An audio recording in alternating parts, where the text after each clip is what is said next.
I'm so tempted to put my faith in human systems and human power and human achievement.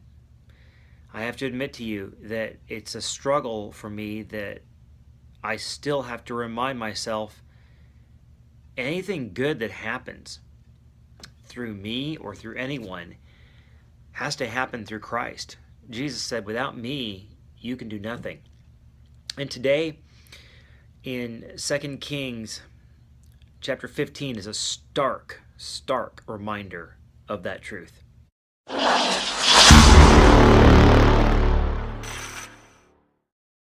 King Uzziah was, after David, the greatest king Judah ever saw. He became king when his father Ahaziah was taken into captivity and then later killed.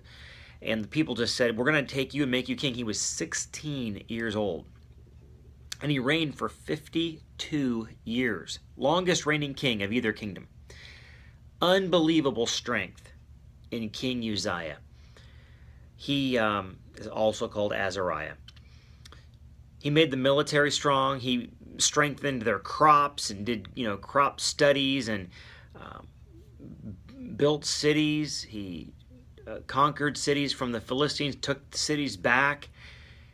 Their military was in shambles when he took over. They were strong. They were prophets in the land when he reigned. And everything was incredible until this man reaches the ripe old age of, late 60s. And one day he goes into the temple, and we read about this in Chronicles. This is how we know this.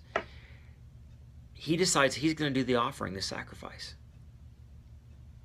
The high priest says, no, you're the king. That's enough. Priests do this job. God never wanted you to be a prophet, priest, and king. That's only in Jesus. And he's like, no, I'm doing the sacrifice. I'm going to burn incense here. He's king. What are they going to say? He does the incense, and God strikes him with leprosy. This great, amazing, powerful, wise king does the most prideful and stupid thing imaginable.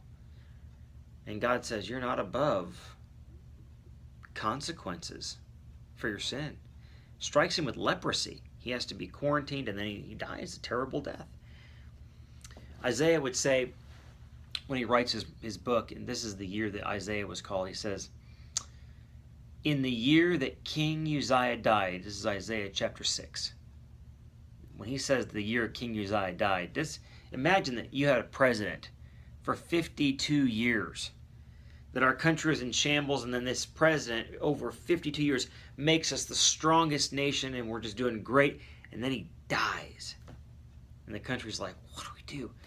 Isaiah said, in the year that King Uzziah died, I saw the Lord lifted up, seated on a throne. He describes the throne room of God.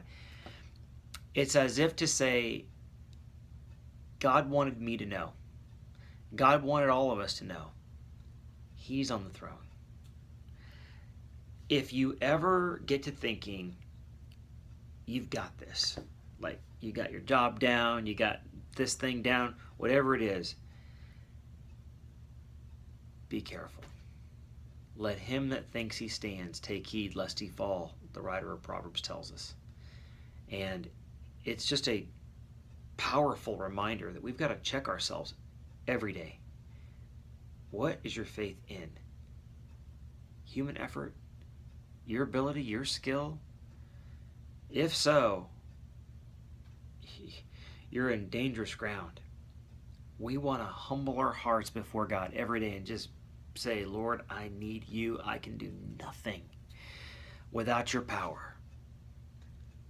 And never go beyond what he tells us to do. Let's let this rattle around in our heart today. Let's look at this story from different angles and see where it fits our lives and make any changes God wants us to make today. God bless you guys. We'll see you tomorrow.